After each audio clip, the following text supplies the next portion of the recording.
necessity given the circumstances. There you go. You like that when a host clears his throat in the mic? It's very professional. First is that you should eat Zaxby's. They're delicious. They've got a giant chicken sandwich. Split top bun, Tom. I don't know if you're aware of that. Split top bun. 3 hand-breaded pickle chips. Oh, we switched roles. Split top bun. We switched roles today. That's how loosey-goosey it's going to be on today's Jeff Cameron Show. Just sort of switching roles here. Normally, I'm prattling on about pickles, and he can't leave the split top alone. And today, we reversed it. It is. You do enough game day shows, and you memorize these reads. Mm-hmm. But you also memorize in your brain the delicious flavor. It leaves a mark on you. So when you see a Zaxby's on the road in Tallahassee, your car might meander over into the parking lot. Yeah, and there are like 18 of them here in Tallahassee. You can't miss all the Zaxby's. Make sure you stop in one of those, and know that it is owned and run by a Knoll, and a guy that has been along with Zaxby's, the company, big time Florida State boosters for 18 years. Think about that. That's a long time. A lot of people are figuring out. We were having this conversation, little behind the curtain for you guys on a Libations Friday. We had a big dinner last night, a big fancy work dinner that we all went to. And Tom at Zaxby's. Tom had a steak, and I had grouper, if you must know. And they put some crab on top of my grouper, which I was really pleased by. You could put a lot of crab. You know, when I was in New Orleans, I went to a restaurant, and we had some seafood. It was fantastic. And I got crabs, Tom. I got to tell you something. I ate crabs, Tom. There you go. There you go. I got to tell you something. I've mastered it. A lot of people have a hard time with the crab legs. They struggle. Not this guy. I've got a little trick.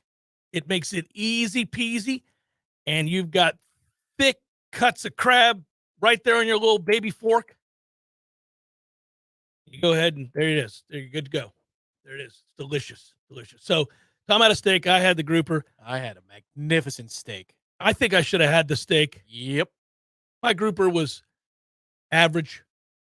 It had a spice rub with coffee infused as well. Yeah, I believe that it was the local coffee, right? It was indeed. It was. We could be we pushing. should have been advertising on this show more than any other show in the history of shows. If you have good coffee, this person right here has had it. I'm a coffee drinking Jesse. It's what I do. I drink coffee in excess. I'm a bit of an addict. I drink coffee afternoon. I drink coffee sometimes well into the 5 o'clock hour. You ought not do that, but I like coffee that much. And they missed out on the opportunities. They did. Also, this restaurant is more than welcome after eating that steak to be a part of the program. My goodness. I'll be back.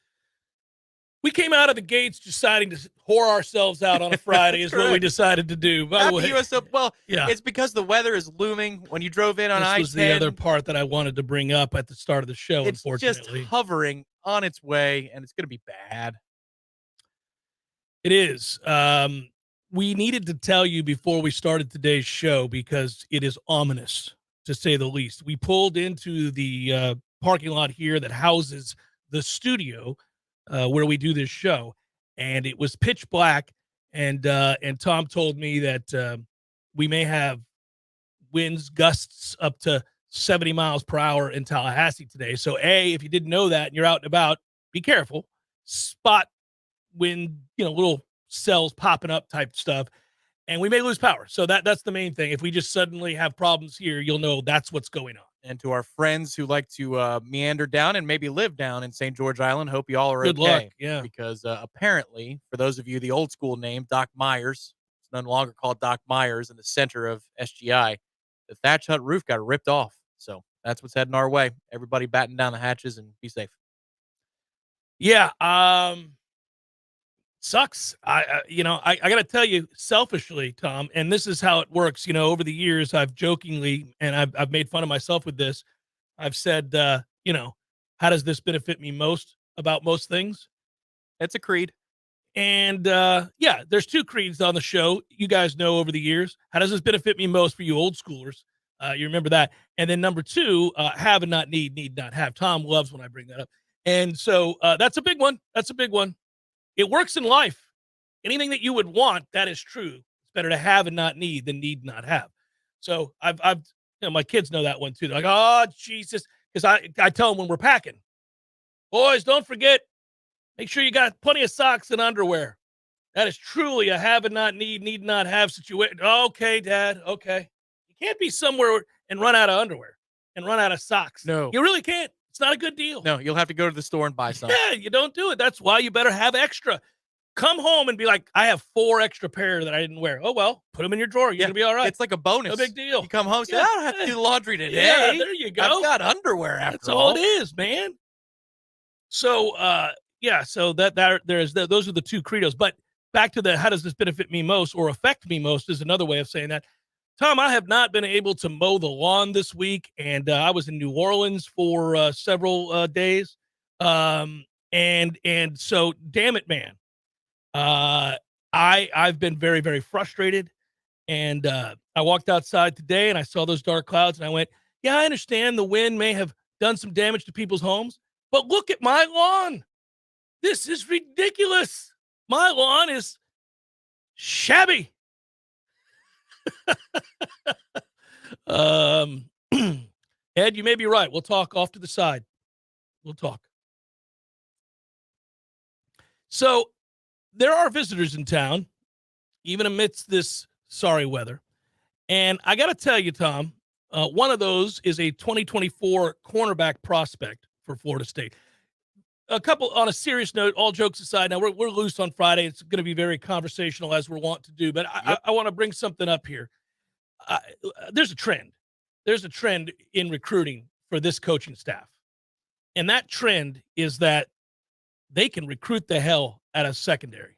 I mean, you're really seeing, look who's looking at Florida State. Look at the quality of players that have visited here recently and that are on the radar and are leans in many people's eyes to Florida State. There are a lot of corners. We need some more safeties, but there are a lot of really good-looking players, all right? Yeah, it's true, Mike. You guys can go get you. And the modern game, you got to have a ton of versatile corners, safeties. Got to have your slot guys. You got to have guys that can really do it all. Linebackers have almost been, it is a tragic situation. I was having this conversation. I was having this conversation with a buddy of ours. And Tom, we were talking about, this might tell you who it was. We were talking about value. We were talking about value. Players, value. And I said, you know what's weird to me? The football I grew up watching, you could argue that the 2 sexiest positions, toughest, most identifiable, and indicators of how good a team you had were running back. Now, everybody knows a quarterback. A quarterback is always excluded. You can't have a sorry quarterback. But back in the day, you could have a sorry quarterback and win. Like when I grew up, you could be average as hell at quarterback and win a Super Bowl. How many is Saban's Alabama championships at the beginning? Right. So it was running back and it was linebacker. One represented your toughness, represented, who you were, your identity on defense. You had a stud Mike linebacker, like a Ray Lewis type, that take your head off.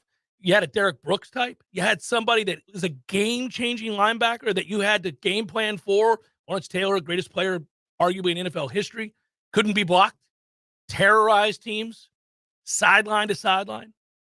You had that kind of a defender. Everybody, you sat down on a Sunday and you went, oh, man, I can't wait to watch Singletary play. This guy's crazy. It was fun. And running back. In my time back when I was a little kid, Earl Campbell and Tony Dorsett and guys like that, they were, Walter Payton and players like that, you're like, holy moly. And these were guys that got the ball 25 to 35 times in a game. You rode your horse. That's what you did. That was your guy. He got better as the game went on. And if you had a big back, you bludgeoned people. Those Washington Redskins teams back in the day with John Riggins, just battering rams. Obviously, you Dolphins fans know Larry Zonka, man. And so those were sexy positions. Those were star positions. Think about modern football. Dalvin Cook is getting released despite going to 4 Pro Bowls and entering the prime of his career. He's 27 years old. He's 27. And they're like, I don't want to pay him. Is he slowing down? No, he's still real good. Is he, I get, like, the Pelicans are in a tough situation in basketball. Do you bring Zion back? He's a one-of-one talent. Some bitch never plays. Never plays. He's never on the court. So, and he's fat. And you're like, look, man, can you stop drinking soda? Can you stop eating cheeseburgers all day, every day? Can we put down the potato chips, you fat ass? Can your physical activities be more than what's going on social media right now? Yeah. Can we get, like, at a gym? Yeah. Why don't you be a professional? I'm paying you a ton of money. You know why you blow your hamstring out every other week? Because you're fat as hell. So I get they're in a tough situation. Circle back to Minnesota. What do you mean you're not going to pay Dalvin Cook? And that's not just because he's a Knoll. He's elite. He's a difference maker. That I have a good second back. I get it. But come on, man. Yeah, to me, that would be you're waving the white flag for Paying the other people. Well, and you're going to reboot, but they're kind of not. So that's the confusing thing. I don't get it. Yeah. I don't get it. What are you saving money to pay Kirk Cousins? That's the guy you should tell to have a good day. That's correct. So anyhow, I'm sitting around thinking about this, and they don't value running backs anymore at all. Not even really freaking good ones. It's just kind of like, we'll get another one. Problem is, they're kind of not wrong. I mean, unless you are one of 2 or 3 guys in the league at running back. There's like 2 guys that like, you don't want to lose him. Every year, any given year, you go into a season, you can usually identify 2, maybe 3 running backs where you go, yeah, he kind of is the difference. You can't really lose him. That dude is a freak. Not fantasy football stats, but impact on a game. Right. Because there's a lot of running backs who can rack up points. No. But there are some, like a Derrick Henry, that you go, well, if you're going to go all in, you go all in on that guy. That's a problem, right? Like, that's a problem. That dude single-handedly got them to the AFC Championship game one year. Yeah. They had no business being there. They were not good almost anywhere else. That dude just beat the bejesus out of people 30 times. Here you go. Let's go, Hoss. We're riding your big ass. Here we go. And there are guys like that, okay? But most anybody else now, they don't pay them. They don't pay them. And linebackers have almost been removed from the game because of up-tempo offenses and versatility and the ability to the RPO. You get to the line of scrimmage and these options, you got to have guys that can cover. And so your big jacked up middle linebacker from back in the day really can't be that anymore. He's got to be able to go. Yeah, this is, again, the second time I'll reference it this week. Blake Nicholson, in his interview as a newcomer, he was asked, what is your strength? And he said, it's coverage, because that's what a modern linebacker has to do, is cover. And you think about it. I mean, you're talking about a generation away, because the average span of a career in the NFL for even a linebacker, I'm sure, is a handful of seasons, 5 or 6. So you're one generation away. And what is that kid being taught that matters? What matters if I'm going to play linebacker? Coverage. It's not run stuffing. It's not coming up at the line of scrimmage and making plays on, 3rd and goal from, and it's from the 1 or 2 yard line. It's you've got to go sideline to sideline, down for down. The more important thing if you're a linebacker now is coverage. You have to be able to cover. Well, that's why I don't like our playing linebackers. In space. That's why I don't like our linebackers. They don't do that well. Deloach has a shot. He does. If he is as fast as he was to start the season, his legs were so fresh at the start of the year. He was incredible. But, Chris, I didn't realize we were both wearing one. That's funny in the chat. You missed the memo, buddy.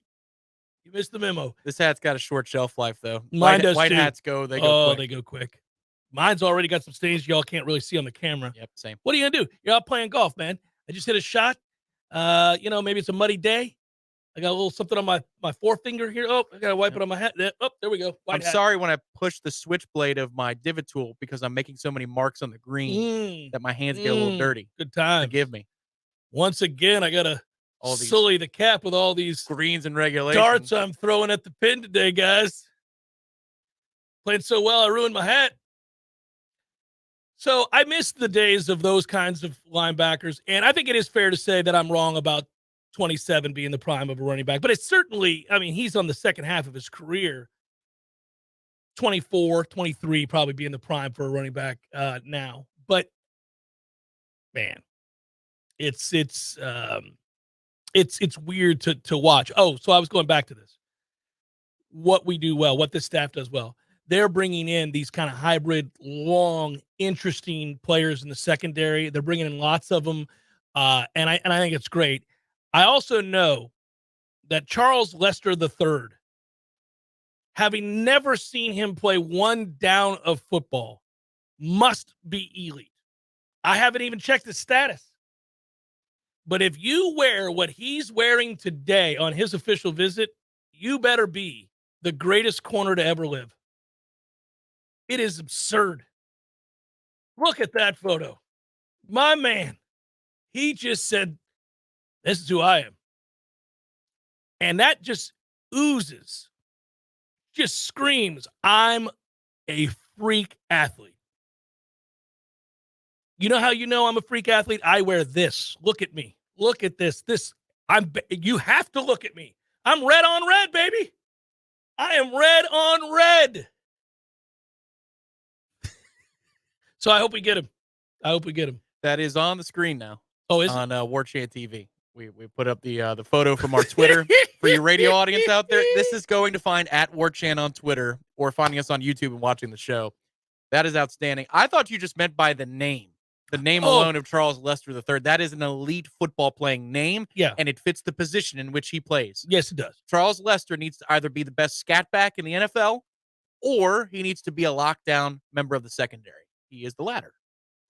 It's absurd. If that dude were walking around, the Walmart and his name was Jerry Smith and he was looking for paint. What do you know? Jerry Smith. Yeah. And you were looking for paint and you didn't play football. You're like, Jerry, what are you doing, my man? What is this? A little red on red action. It is loud. And it is, I am really confident. Live spectator, that's solid. Villain in the next Spider-Man movie. Seems about right. Quick update. Wyndham Clark having himself a day. He's 3 under through 9. Now has the lead at -9. The leaders from yesterday don't tee off until 4:30 this afternoon. That is Ricky Fowler and Xander Schauffele.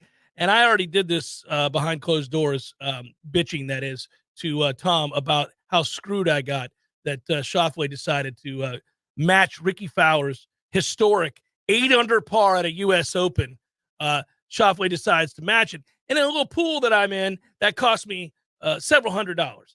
And, listen, you can't be soft when you're gambling. Things happen. Yeah. But, if I tell you that I'm going to take Ricky Fowler in my draft, you'd say, well, feeling it. A moron can take Xander Schauffele. Any dumbass can take Xander Schauffele.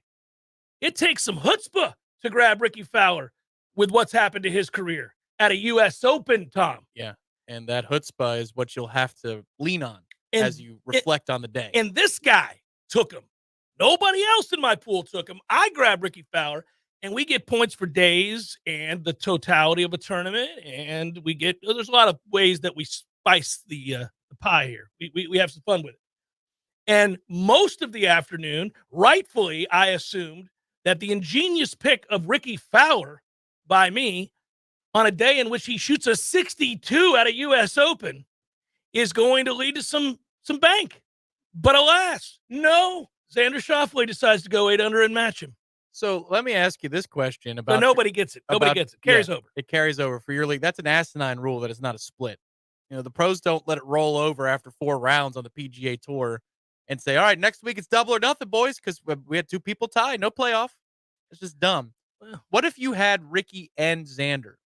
Well, you're leading our collective right now. I mean, like you're. Yeah, but would the rule still apply that you don't get the money anyway, even though you have both players? No, I would get the money then. Yeah, okay. I'd get the money. If you're in possession of the low man.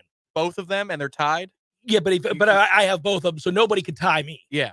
Because they're mine. Get the money? Then I get the money. All right. But I don't have Xander. No, of course not. Now, I did tell everybody to take Xander for a top 20. I made a lot of other people money. That's the kind of guy I am. I give opportunities away. I let people thrive in the fantasy golf world by letting them know you may want to take Xander Schauffele for a top 20. Now that's an easy pick, right? And it right now, it what can he shoot from here on out and still finish in the top 20? Even par. More than that. +1 each a day. Yeah, maybe plus Fit- 2 each day. Maybe. We're going to see how the course plays today, but yeah. About to get a lot harder. I'll bet you It 2 looks- under is probably a top 15 by the end of the week. It is about to get a lot harder because if you look out on the course right now, Harmon's at +1 through 7. He's at -4 for the tournament in third place or fourth place. Rory McIlroy's at +1 through 6. He's at -4 and tied with Harmon. But your leaders, again, are Wyndham Clark, Ricky Fowler, Xander Schauffele. 2 of the 3 don't tee off until after 4:30. It's Jeff Cameron Show, 93.3 Real Talk Radio, Warchant TV. Your friendly neighborhood bar and grill just got a whole lot closer to home. You can now order delicious Smitty's Tap House and Grill for delivery directly to your doorstep. Just visit Smitty'sTapHouse.com, click the Order Online button, and choose pickup or delivery. Enjoy Smitty's famous handmade pretzel with beer cheese, juicy pub burger, or even the amazing schnitzel sandwich, delivered fresh right to your doorstep. Support local and order online today for takeout or delivery at Smitty'sTapHouse.com, where everybody knows his name. If you've been considering getting a new hot tub or upgrading your existing hot tub, now's the absolute best time to do it. Hot Spring Spas has the jets on full blast, and the prices right now have never been hotter. You can find huge savings at Pinch a Penny Pools and Spas, and we mean huge. For a limited time, you can get up to $5,000 off in instant discounts and rebates, plus 60 months no interest financing for qualified buyers. You heard that right, $5,000 in discounts. And that's not all. When you buy a hot spring spa from Pinch a Penny Pools and Spas, you'll get a free consultation to determine the best placement in your yard for installation, a free accessory of your choice, and install can be completed in just a matter of days. It's the most aggressive rebate program that's ever been available to buyers from Hot Spring Spas. So stop by Pinch a Penny Pools and Spas on Greer Road today to check out their 12,000 square foot showroom with over 50 hot tubs on site. If you're ready to relax, Pinch a Penny Pools and Spas is ready to show you how. There's no doubt that buying a home can feel overwhelming, especially if it's your first home. You're worried about location, school zones, square footage, inspections, insurance, loan approvals, interest rates, and of course the price. Buying a home could be the most significant investment you've ever made. But there's good news. You have our friends at Legendary Home Loans, and they're on your side and in your corner. They're going to go to bat for you. Shannon Young from Legendary Home Loans can help first-time home buyers get up to $25,000 for your down payment. For first responders, veterans, teachers, military, and healthcare workers, and that's not all, Shannon is an expert navigator of the home loan terrain, and you can trust that he's going to get you the most competitive interest rates and guide you through the process every step of the way. Plus, Shannon will also get your closing costs reduced. It's the Hometown Heroes program at Legendary Home Loans. Give them a call today, 844-FSU-LOAN. That's 844-FSU-LOAN. Or go to FSUHomeLoans.com and ask for Shannon Young. NMLS number 2270146. Thank you for calling the Medicare Help Desk. How can we help you? Can you help me choose the right coverage for myself and my wife? We sure can. We can help you choose from Medicare Supplements, Medicare Advantage, or standalone prescription drug plans from over 30 different insurance carriers. How much does it cost? We have a fixed income and can't afford extra expenses. At the Medicare Help Desk, the consultation is completely free. We are here to help. Thank you, Medicare Help Desk. Hi, this is Justin Colvin, founder of the Medicare Help Desk. In my 17 years of experience, I routinely speak to seniors who are overwhelmed by the multitude of coverage options available to them. That's why I created the Medicare Help Desk, a place for you to get clear answers to all your questions and make sense of all the confusion. I've helped thousands of clients, and I live right here in Tallahassee with my family. I am active in my church and wish to help and serve my community. If you need help navigating the Medicare landscape, I'm easy to find. Just visit the MedicareHelpDesk.com. That's the MedicareHelpDesk.com. We all want more energy, more strength, more results. Well, welcome to Orange Theory Fitness as you take a step towards feeling more alive today. Backed by science, Orange Theory's heart rate monitored workout is scientifically designed to keep heart rates in a target zone, spiking metabolism and increasing energy. Orange Theory Fitness is a one-of-a-kind group personal training workout resulting in more energy, visible toning, and extra calorie burn for up to 36 hours. Experience a more vibrant life today with Orange Theory Fitness. To find out more, go to orangetheoryfitness.com. Welcome back to the Jeff Cameron Show, sponsored by Legendary Home Loans, a mortgage experience designed around speed, simplicity, and customer service. Before you buy your next home,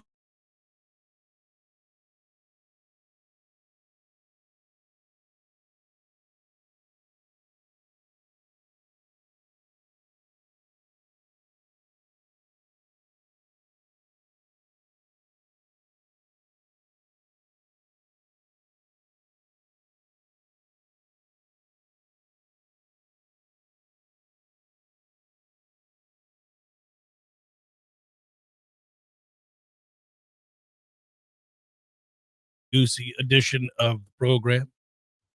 Got Pops coming to town this weekend, Tom. Oh, really? Is he taking the kids for Camp Opa? No, Camp Opa's not till July. He's coming in, and we're going to share Father's Day together. Should be That's wonderful. Yeah, it's going to be a good time. You know what's exciting? You know what warms my heart is the legitimate reaction that both my boys have when I tell them that their granddad, their Opa, is coming into town. Like I told Bryce, hey, do you know Opa's coming into town this weekend? Smiling, ear to ear. All right, what time does he get here? That's cool. Savor it, man. No, I'd say to Bryce too and to Clark, savor it. Awesome. Yeah, I do. I do it all the time. I sit back and I watch their faces and I watch their interactions. So I'm looking forward to it. So in advance, I'm wishing everybody a happy Father's Day. That's nice. I'm sending down some cheesecake. It's already been done. But sending some cheesecake to my dad. It has already been done. That Yeah. was a very Gus Fring thing to say. It has already been done. It has been done. One of my favorite characters in any show ever. Wow. It's the best. And he's so fantastic at it. Bryce and I get a kick out of how he is always dressed to the nines, even in his own home. When he was making food for the doctor that he brought in to care for Don Hector, he's in like this pimp-ass sweater with this beautiful dress. I'm like, what are you? You're in your house. Even when he's in the bathroom. Yeah. You know, like he'll grab the washcloth and he'll fold it and properly set it down. Everything. Yeah. It's the attention to detail is impressive. Did you know? I'll get to FSU in a moment. And yet he trusted Walt. Mm-hmm. Oh, there you go. Did you know there's a stat in Major? So we know we live in a world these days in which there is a stat for everything. And that has led many talk shows to make fun of that fact. Levitard's show did that for a long time with the stat of the day.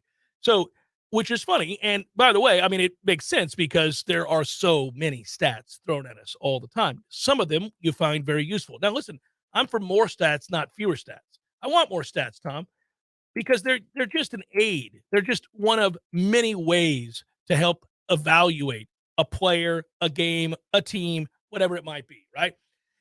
No one stat may be the be-all, end-all. You know, there's a lot of things can help you scratch away at the surface a little bit and get a clearer picture of what a player is. But some of them are hilarious. You know, to the point where you joke about him, like, oh, what's he hitting it on a full moon? You know, that kind of stuff, right? Where you're like, well, come on, I don't really think that matters, but 4 years worth of solid data right here, Jeff. That dude hits 480 on a full moon. I could tell you that there's a stat for DeGrom day-night splits. His day starts, his ERA was under 150 for his career. And so you just had to roll with it. The nighttime ERA was closer to 3. Like, he's a good pitcher at night, great pitcher during the day.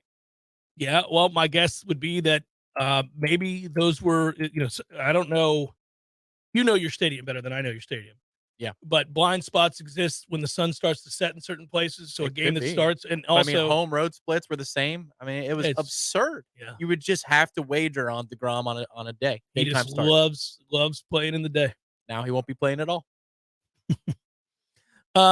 So to my point about stats and how many of them there are, and how some of them could just be fun, I did not realize. And the only way I found out was because one of my Pirates happens to lead the majors in this stat. It's a whatever stat, but it's kind of cool. There's a stat called no doubt home runs. Were you aware of that?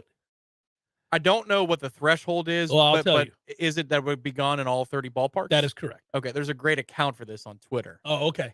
You would love the name of it. Oh, well, all right. You can go ahead. Would it dong? ? You've never heard of this? I did not. Oh, dude, yeah. See? This is the kind of fun and games we have on a Libations Friday. We all learn stuff together.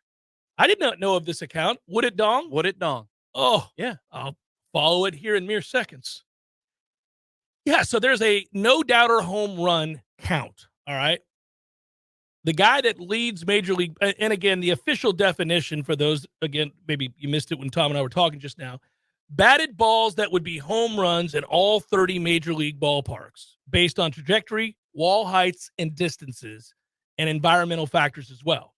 So, when some home runs you see, you're like, that's a Yankee Stadium home run. Yeah. Oh, yeah. And it really is tragic that stadium is a child's stadium. It's an embarrassment to baseball, that stadium. Houston in the Cracker Jack box down left field. Yeah. Yeah, well, and, I'm fine for quirks, Tom. I don't mind little quirks for each ballpark. Obviously Fenway has 2 in the same stadium. Pesky's pole, and then you got the monster and all that. Yeah, that's fine. Unique dimensions for every ballpark. It's one of the cool things about baseball. That's fine. I just don't like the consistency with which you can be an ass-sorry hitter and hit 30 home runs as a Yankee, because that stadium has 2 jet streams to tiny-ass right center and left center. It's ridiculous. And they built a new one from scratch, and they said, let's do it exactly the same. Yeah. So, a-holes. You get accidental home runs at Yankee Stadium on the regular, where a guy makes a good pitch and it's a routine pop-up in every other stadium, and it's out of that stadium. The opposite of that is the no doubt home run list, which Jack Sawinski of the Pittsburgh Pirates currently leads the entire majors in. I would have guessed Ohtani. Well, he's second. Okay. And you know who Ohtani is tied for second with? Aaron Judge. Ronald Acuna Jr. Oh, well, yeah, that would make sense. And you know who Ronald Acuna Jr. is tied for second with? Besides Shohei Ohtani? Aaron Judge? Matt Olson of the Braves. So they got two guys that hit a ball better than most. Better than most. That lineup is absurd. It is. Jorge Soler of Miami is in 5th. But Jack Sawinski of the Pittsburgh Pirates leads all of Major League Baseball. The 15th round draft pick. Debuted in the majors just last year. He's young. And my man strikes out a lot and hits balls to the moon. And it's quickly becoming a favorite of mine. I mean, just prodigious blasts. Go look at the one he hit against the Nationals. It was a grand slam back in April. It is maybe the furthest home run of the season. It's insane. But, yeah, just an aside. So one thing, a recommendation for you while everybody else is listening as well. I'm going to type in Wooded Dong. Yeah, this account, Wooded Dong, is also great for fly balls that have warning track power. You go, that's BS. How many parks would that have gone out of? They will have the answer for you. Really? Yep. Mm-hmm. And it's wood as in, like, wood. Yes. To James B's point on the question, would as in a question. Would you? Oh, right. I thought you went with, like, Kerrywood? Yeah. Oh. I thought they were being really clever.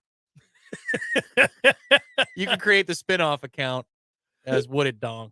I'm making a porn site. Well, all right. Back to solo camp for you. Oh, man. All right. I found it. I found Wooded Dong, and I have now followed Wooded Dong. Very cool. Jeff Cameron Show 93.3. Real Talk Radio. Warchant TV. Your local news now. 24-year-old Marine Malik Richardson was killed days before he would have celebrated his birthday. Now, nearly a year after he was shot, the Tallahassee Police Department is asking for the public's help to give his family answers. Richardson was visiting his girlfriend at the Seminole Grand Apartments on July 8th of 2022 when there was an unexpected knock on the door. Witnesses heard shots and Richardson was found injured in the doorway. The lead detective, Curtis Bridges II, said they have not gotten much new information since the shooting, but believe Richardson was not the intended target that night. But they do believe someone living in the complex could have helpful information related to the case. Big Ben Crime Stoppers is offering a $9,500 reward for tips that lead to an arrest in the case. Anonymous tips can be called in at 850-574-TIPS. Richardson's case is not the only to go unsolved for months. Tallahassee Police Department is working on at least 18 unsolved killings or missing persons cases. This is Rachel Anay with your Real Talk 93.3 local news update, brought to you by Macklemore Systems, Tallahassee's go-to Mac store. Check them out online at MacklemoreSystems.com. This is meteorologist Paul Trombley with your Real Talk 93.3 weather update. A severe thunderstorm watch continues until 3 p.m. this afternoon. Scattered thunderstorms likely this afternoon, otherwise cloudy skies expected. Highs around 89, westerly winds 10 to 15 miles per hour. Cloudy tonight, chance for scattered storms, lows dip down to about 71. Scattered thunderstorms again tomorrow, high of 87. This report is brought to you by the Lawn Johns. For all your landscaping and lawn care needs, visit thelawnjohns.com. Right now, 80. Hey, no fans, our partner ISF Inc. is a national management and IT consulting firm located right here in Tallahassee, Florida, solving the future for state governments through strategy, process, and technology. As a trusted advisor for state governments, ISF knows the importance of defining a clear and detailed strategy. Our friends at ISF can help your organization create a strategy that sets you on a path to success. ISF, your vision plus our expertise brings your brilliant ideas to life. Visit ISF.com to learn more. ISF, solving the future. My man, Eddie. Jeff, what's happening, dude? Bears eating people all over the place. I read another article today. It's the third one in the last month of somebody getting mauled to death by a bear. Man, bears have their own space. Well, you got to let them have that. You do. You got to stay clear of bears, is what you're saying? Yes. I got a question for you. Here you go. If you had to be mauled to death, eaten alive by any animal in the world, which would you choose to eat you alive? Ooh, I think maybe I'd want, I don't know, longevity time, a mouse. Just a slow burn. Slow burn. This thing just finished the pinky. It's been a month. I could go to work. I could still do my thing. I could probably live 30 years. I thought you were going to say great white because it'd be quick, or a grizzly. We went with mouse. Yeah, mouse.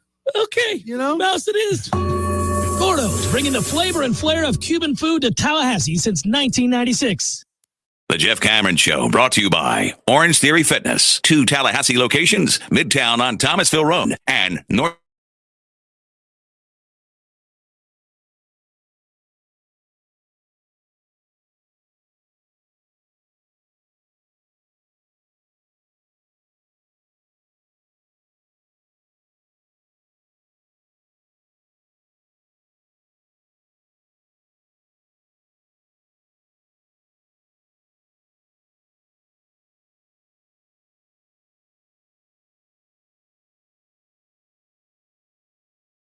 I understand that, but you kind of paying attention over here, Tommy, to what Link Jarrett's doing with this roster? It is aggressive, and I Sir. like the aggressiveness. There's some ball players here now. This ain't nothing. It's funny. This happens frequently to me now. When you get into your 40s and now in my early 50s, this happens a ton. And that is, I remember his daddy. At some point, and it's happened a couple times already, you go, that's his grandson. And that is unsettling. But, I remember Adam Farrow as a player here and know him a little bit. And his son, Drew Farrow, is coming over. And we talked about this some. He had 15 home runs as a freshman, set the record at UCF with 15 home runs. He now finds his way home to Tallahassee. And he will star for Florida State. Unanimous AAC all-freshman team, freshman All-American that comes in here. So you've got a legacy coming in, and you got a kid with real power. And I'm excited about that. But did you see Cam Leiter's numbers? Pitcher? Yeah, his K per 9's through the roof. That's what I saw. It's insane. Straight missing bats. It's a bit of a control issue to go along with it. Okay, but you got to have the juice. Yeah, he can miss bats. Yeah, I'll worry about corralling this. So if Uncle Al makes a stop over there, I'd love to see that. I'll get an autograph. I'll go find my St. Louis Cardinals versus New York Mets first ever game I went to ticket. I will. Okay. I will. Yeah. From 99, he'll sign it. That was the first game. He pitched it. Yeah. That'd be so cool to have his signature. So Uncle Al, come on down. Well, grandson Cam Leiter is not grandson. I shouldn't say that. Nephew. Not grandson. I was thinking on my head that players that have had grandsons, and I'm like, ooh. Cam Leiter's 6'4", 200 pounds. Okay. And he misses bats. Brought in a kid from UNF that hit 306 last year with 16 home runs, 51 runs, 67 hits, 63 RBIs, 18 walks, 6 stolen bases. Set the UNF freshman record for home runs and RBIs. Was an all ASUN player. And he's what? An infielder, 6'1", 190. Alex Lodice coming in. We got a 6'8" right-hander coming in from Davie, Florida.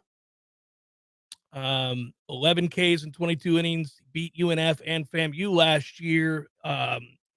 Big kid. We'll see he's being very aggressive as we thought he would be. There's more kids. I haven't brought up everybody. Brought another 6'5" kid in, Ethan Chestnut. Sounds like Rising Spears doing some things, I'm guessing, because this would be their purview. And we're getting a lot of kids to say yes. I don't know if these are post accepting of Florida State's offer completely separately to NIL stuff. First of all, let's just put that out there. Of course, the kids want to come to Florida State first. But then after that, I wonder if these are incentive-laden deals or what's going on. There's a lot of yeses, man. There's a lot of yeses here. Oh, listen, I've said this before.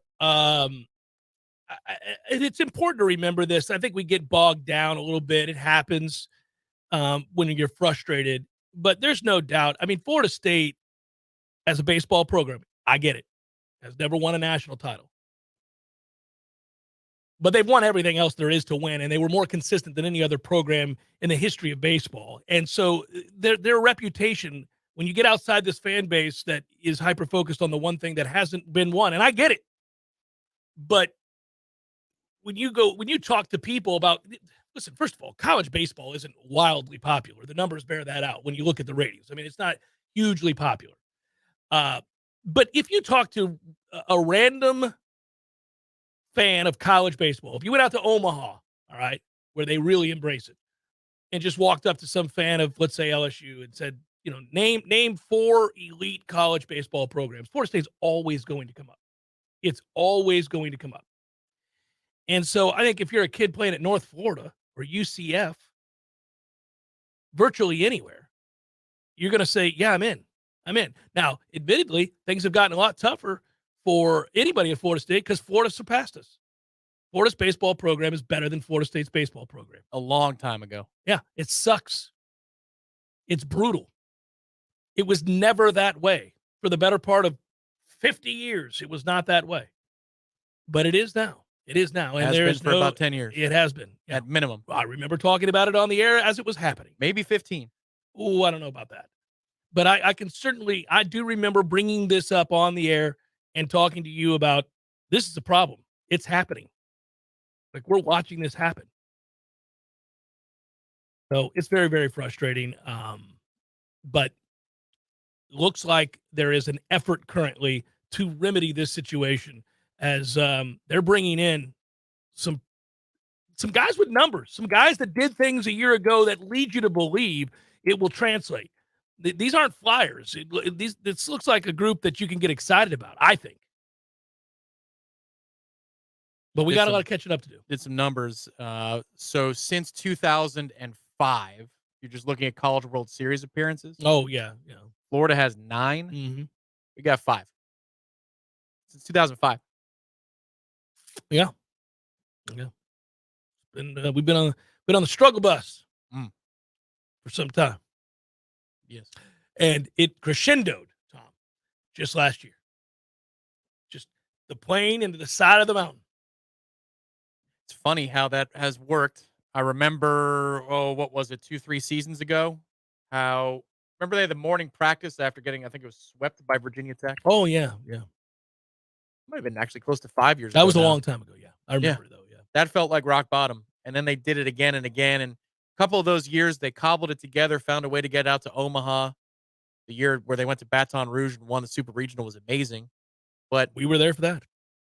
They had to defy the odds to get to Omaha rather than. Oh, yeah. No, they did. Rather than be the favorite who arrives at that place. It's been rough. Did they score a run when they got out there? 1 run. They scored 1 run, right? Yeah, they won a game. Yeah, 1-0. 1-0, I think. Yeah, they did. Florida State's Board of Trustees signing off yesterday on the request to seek more than $100 million in financing for the school's standalone football facility. The next step will be getting approval from the State Board of Governors. And if that goes through as it is expected to do, FSU will move forward with construction. A lot of you have begun to ask about this. I figured it was only a matter of time before somebody says, hey, man, thought we were going forward with this thing. Where are the shovels? Let's go. They did the work for, I don't know if it was the sewage system or the electrical. It was water for the fire hydrants because you have that had nothing to do with the football-only facility? Well, it did and it didn't. Okay. That you have to have, so those pipes that we were around every day over there at football. Yeah, it's by the sod cemetery. It's all dug up over there. Yeah, those were extended, the water pipes were extended to the other side where this facility is going and around, you have to have, by law, it's all regulatory, like a certain amount of access to, or within a certain number of feet, access to fire hydrants and water and all that. Fire Yeah. codes are no joke. Yeah, so which makes a lot of sense. So anyhow, they had to add piping. I mean, this program's had to as well. I mean, let's be honest. Yeah.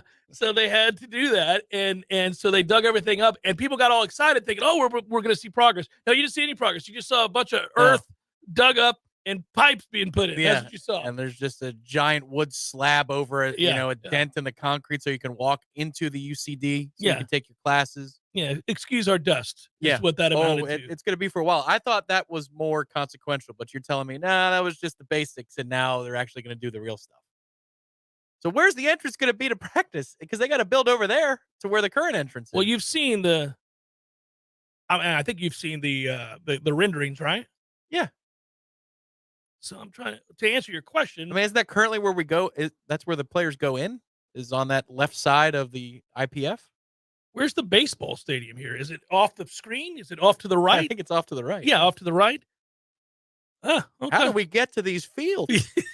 I'm sure there's an entrance, Tom. I don't think they'll overlook It's it. like if you're playing Sim City or a Roller Coaster Tycoon. Where are we going? These people are just standing there. Yeah, how do we get on? Got to open the fence. 150,000 square foot facility. It'll be done, so they say, by the summer of 2025. Okay, we'll see. I'm not so sure about that, buddy, but maybe it will be. What's going to be done first? Construction starts in September, so you get to see all of this as you go into Doak Campbell Stadium, everybody. Here you go. What's going to be done first? The football-only facility or the move to a Power 2 conference? How you feeling? Summer 2025 is what they tell you with the football-only facility. I don't think we're getting to the SEC or the Big Ten by 2025. Ooh, all right. Maybe I'm wrong. I could be wrong about this. This is not one of those things that, I'm fighting to be right about. I hope I'm wrong about this. I hope it happens, obviously, sooner rather than later. We all want that. I'd like to be there this year. I'd like the announcement to come out of nowhere that it's happening starting just after this season. Wouldn't that be fantastic? But it doesn't feel like it's going to be, man. It doesn't. Okay. Let me reframe the question. Not rephrase, but reframe. Luke Cromenhawk will always wear an ACC patch on his jersey, yes or no? When he's at Florida State.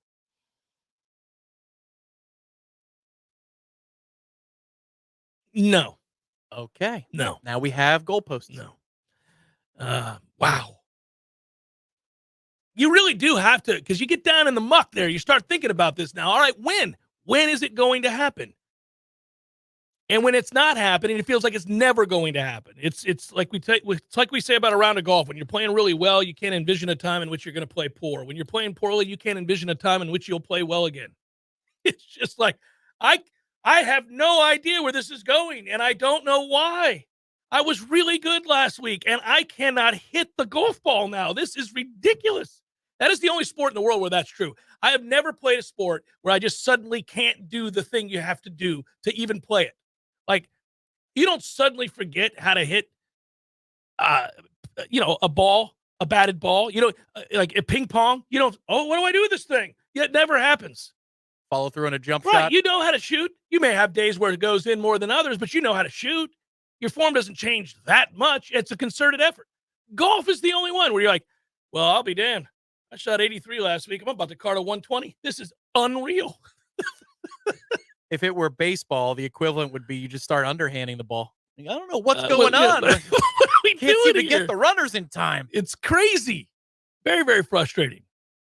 So 150,000 square foot facility is huge, and it is said to be ready by 2025. And again, everybody will get to see the progress beginning in this season when you walk into Bill Campbell Stadium. Now, at some point, I'm going to readdress something that has been of grave concern of mine, and I'm going to get answers. I actually had somebody reach out to me on this subject because I've raised such a fuss about this on the air, and somebody who would know and has some say was like, "We hear you, man. We hear you." I'm like, well, what are we doing? You might hear me, but are you listening? Are you doing anything about it? And I'm talking about getting through the gates at Doak and the monumental task it is to just get through the GD gates for a football game. The prolonged efforts to get through those gates that lead to, I think a level of uncomfortableness that is not good, man. If a dangerous situation erupts, you're dead. Yeah, you're gone. No chance. Yeah, and listen, at a time where it's hard to get people to go to games because the amenities are so great elsewhere, we don't want to make it more difficult to get through the gates. I get security. Everybody's for security. There are a lot of places that have great security, and it takes a third of the time. I'll give you a good one. Go down to Tampa. Walk into Amalie Arena. They've got great security. 30 seconds, you're in that damn arena. Yep. Mm-hmm. Come on, man.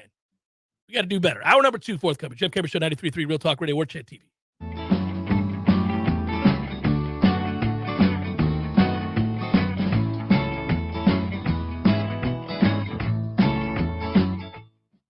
Someone who thought texting was a better idea than stopping for a traffic light slams into your rear bumper.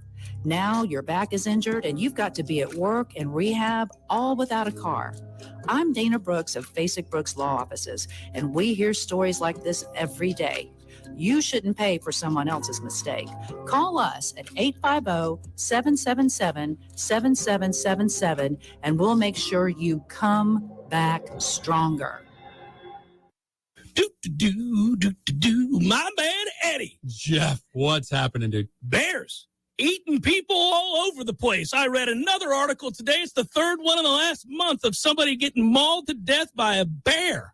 Man, bears have their own space. You got to let them have that. You do. You got to stay clear of bears, is what you're saying? Yes. I got a question for you. Here you go. If you had to be mauled to death, eaten alive by any animal in the world, which would you choose to eat you alive? Ooh, I think maybe I'd want, I don't know, longevity time, a mouse.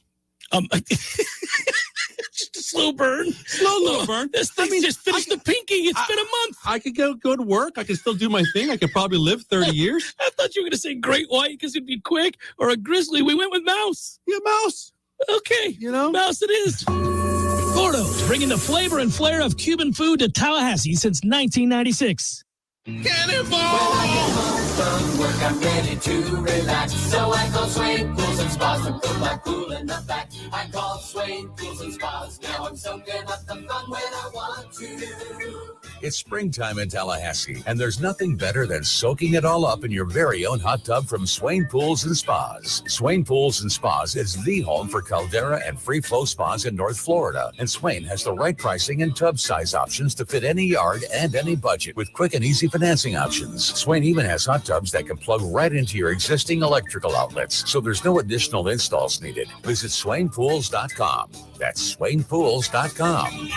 And right next to Swain Pools and Spas is Tallahassee Car Care. Stop in today for everything from an oil change and brake repair and tires to alignments and transmission. Big or small, we do it all. It's Tallahassee Car Care, the only repair shop where you can take a dip while we repair your whip. Tallahassee Car Care, right next to Swain Pools and Spas. Cannonball!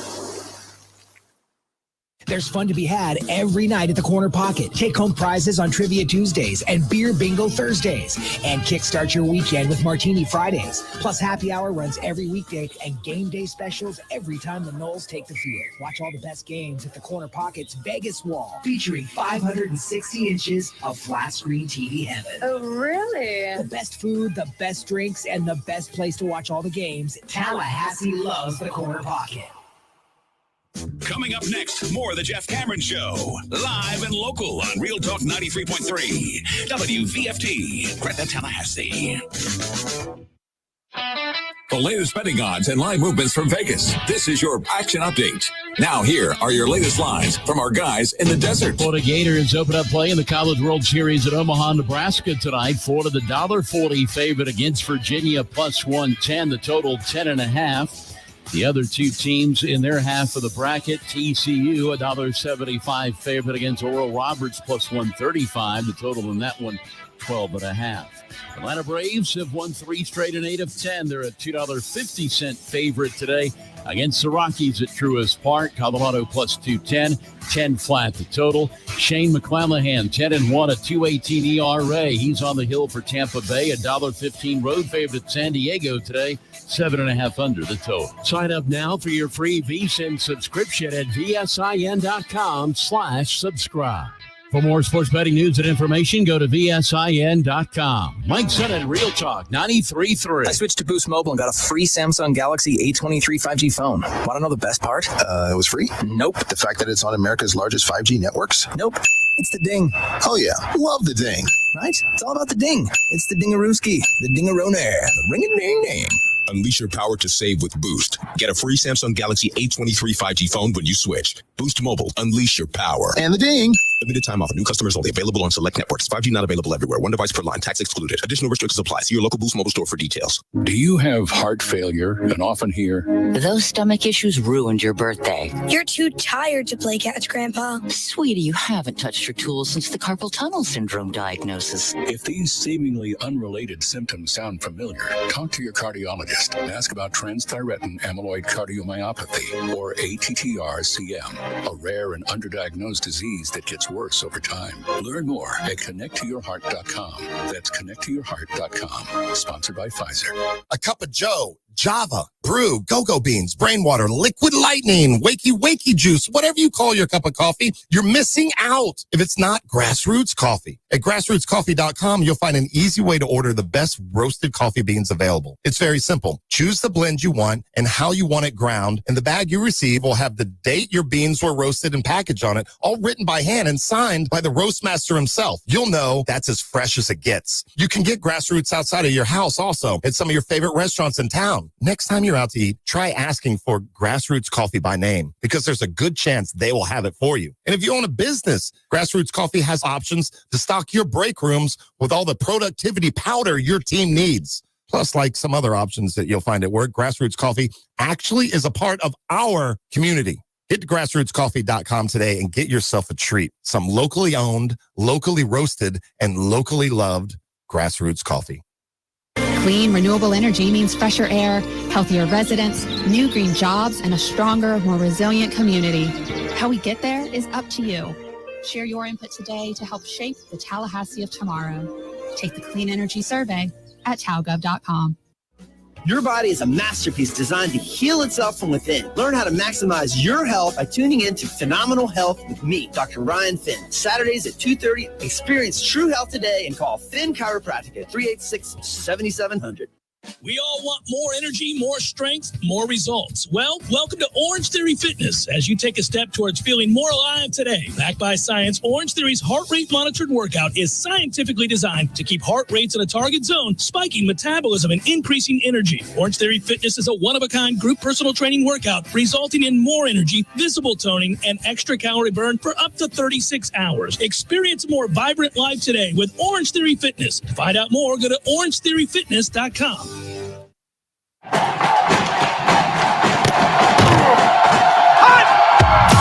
Broadcasting live from Florida's capital city, this is the Jeff Cameron Show, brought to you by Orange Theory Fitness on Real Talk 93.3. Now, stop what you're doing and listen closely. It's time for the Jeff Cameron Show in 5, 4, 3, 2, 1.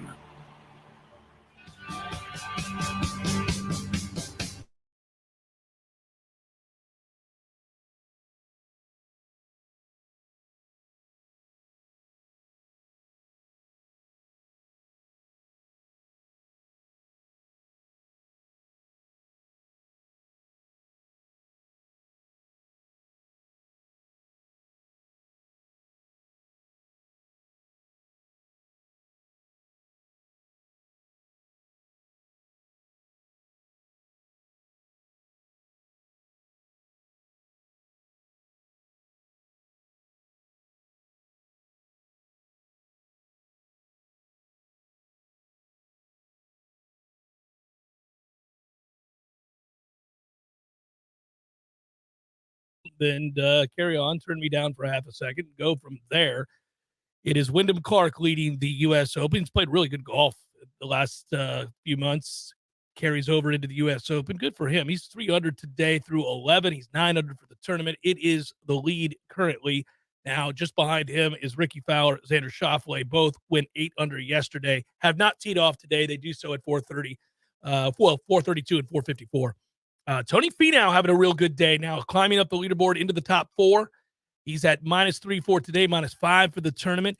Yeah, Tom said it a moment ago while we were talking off air. Get me to a Sunday with Ricky Fowler, Xander Schauffele, and Tony Finau vying for the U.S. Open. Throw somebody in there who's historically great and maybe, say like, I don't know, Rory McIlroy's been struggling for better part of 9 years when it comes to majors. Throw him in there just because, and all of a sudden you've got real intrigue because those other 3 have never won a major and they've done everything else right. Won a bunch of tournaments, won, TPC, all that stuff, but they have not been able to win a major. Call it doggy bag Sunday at the U.S. Open. Man, I think old Ricky had that one year, Tom, where he finished second in 3 of the 4 majors. Yeah, that's correct. That's one of those was legendary. The last time that Rory won a major. I think that wasn't that 2014. Yeah, did he finish second to Rory? I'm pretty sure. At the PGA or not the US PGA. Open? Was it the PGA? Yeah. I'll take a look at that. But that was the one where they finished in the dark. They let him hit up. Oh, yeah. Yeah, that's right. That was kind of a mistake and weird. If you remember It felt forced. I don't think Phil was for that. In retrospect, who cares what Phil's for? But yeah, at the time. True. Yeah. Actually, Ricky ended up finishing tied 3rd in that event. Phil finished 1 shot behind Ricky. It was a weird deal. Cool story on the PGA Tour is Eric Cole. He's a 34-year-old rookie. And he's in the top 35 right now, but he's had himself a good year. Won on tour. People don't know who he is, but got into the U.S. Open and played well yesterday. He's +1 today. We'll see how the rest of his round goes. The long and short of it is, if you take a look at the average scores out there, it's a lot more difficult today. A lot more difficult. Pin placement. I looked at it during the break. It's all pin placement. It's not weather. It's pin placement. That's the thing. People are having to apologize in all forms of the broadcast for how low the scores are. If the weather doesn't cooperate, there's not much you can do in most of these courses. The weather's perfect for scoring. It just is. Well, yeah, right now it is. I mean, it's in the 70s in LA, and there's no real wind or anything that they're dealing with. You're right. There's not much you can do. I will say this: it is pretty clear that they took a good look at those numbers yesterday and went, it ain't happening again today. Because if you look at the pin locations today, it's like, well, good luck. You better be patient today. We saw Brooks struggle, pin location problem. Well, he also poor shot, but put himself in a tough situation. But that's primarily because you couldn't get at the flag. Yeah, correct. It was a par 5, and it's, the green is 2-tier, 3 tiers, whatever you want to call it. He had to pitch across the face of it. Didn't work out for him. The round of the day is 4 under par. That's Charlie Hoffman, who's working on that number. He's got about 4 or 5 holes to play. Other than that, you see a lot of 1s and 2s, but there aren't a whole lot of 65s out there like yesterday. I thought something interesting. I saw in the chat, folks were talking about matchups as far as, if we go to the SEC, if we go to the Big Ten. And I'll tell you what, when you have those, when you kick it around, one thing stands out to me, not about whether we're going to the Big Ten or the SEC. And I think eventually it would be the SEC. What stands out to me is how little those that cover the game nationally know about the next set of moves.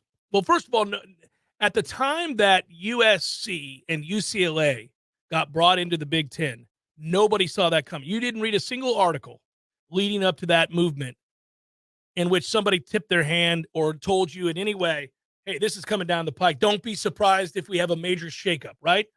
Well, you can throw out a blanket statement like that and be correct because we've seen seismic shifts in football several times in the last 15 years. So I can say today, hey, don't be surprised if there are some major changes in the next 3 years to college football. Well, yeah, probably. Seems to be going that way. But as far as actually pinning something down and knowing anything about who's reaching out to who and when. I don't think that, and this is not a knock on these guys, but they're all being tasked with writing articles about conference realignment. And that's why you see so many differing opinions, because that's what they are. They're differing opinions. They're not informative pieces. So Thamel seems to think that the SEC wants Virginia and North Carolina. All right. Maybe they do. Yeah. In addition to.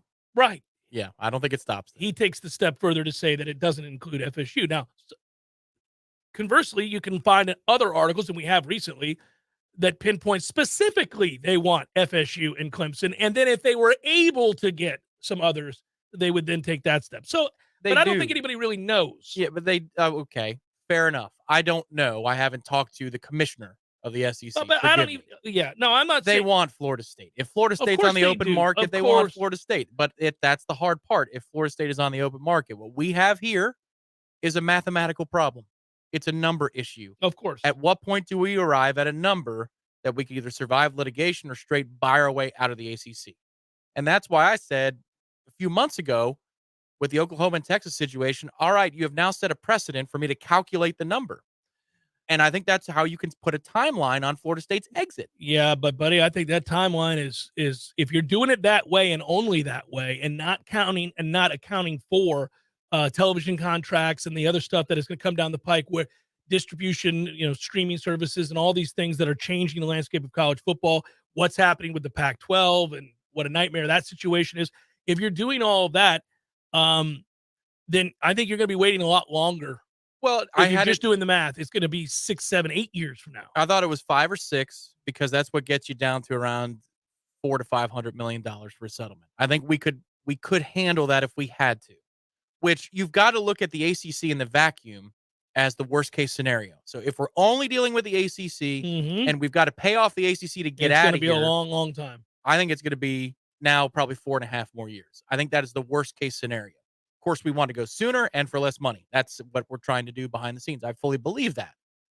But what I'm saying is worst case is you got to wait another 4.5 years, I would think. Well, here's something I want to point out.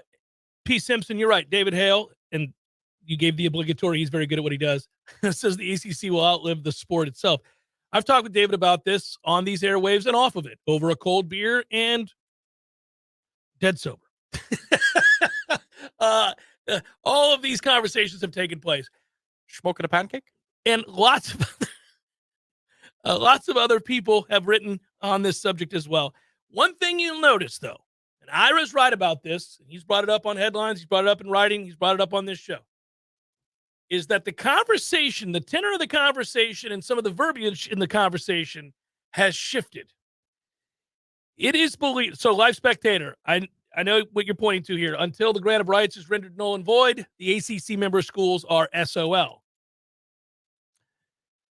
Yeah, but nobody thinks that is going to be the case until 2034, 2036? Yes, at some point it becomes cheap enough to just go ahead and pay the piper. But, well, people are motivated enough, right? And by people, networks, commissioners, school presidents. I'm just saying, if nobody worked with Florida State, we had to do this all on our own. Yeah, well, at some point, the number does become reasonable enough that we would do it. Well, because it's a death sentence not to do it. So you don't have a choice. You'd rather incur the kind of debt it's going to take to get the hell up out of here than to sit and stand pat and get passed over, flattened, with zero chance once you finally do get out of here to have much of an impact on the sport. Right. What I'll say is that, again, the conversation has changed to where it was said at one time, there is no chance for any school in the ACC to get out of the grant of rights. It is set in stone, grant of rights, not challengeable in court, which we know is not true. Everything's challengeable. Doesn't mean you're going to win, though. But, it was thought ironclad, no chance that you can get out of it. And now those that have read it, those that have, written articles about it, I talked with Andy Staples about this. Attorneys that have looked at this have said, you may have some grounds here. I mean, there are some angles. The question is, who's the first to do it?